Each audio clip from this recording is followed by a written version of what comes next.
ზუგდიდში ფაიფურის მთავარი ადმინისტრაციის შენობაში დღეს დევნილთა რეგისტრაცია დაიწყო.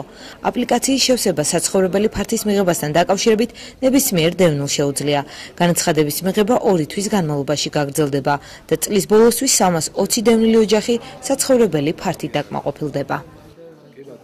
ვარ იძულებით გადაადგილებული პირი.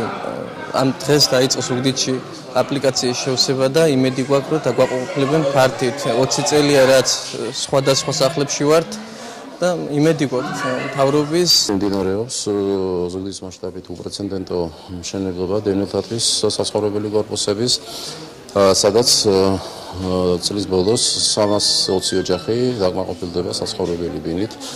დღეს დავიწყეთ განაცხადების მიღება აღნიშნულ საცხოვრებელ კორპუსში ცხოვრების მსურველი ოჯახებისათვის.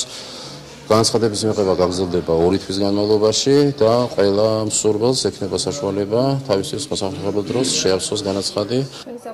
ირაკლი ქოჩუას განცხადებით, რეგისტრაციის დასრულების შემდეგ მიღებულ განაცხადებს შესაბამისი კომისია განეხილავს. კრიტერიუმების მიხედვით მოხდება განაცხადების გადამოწმება და მხოლოდ ამის შემდეგ მიიღებს კომისია გადაწყვეტილებას, ვის დააკმაყოფილებს საცხოვრებელი ფართით.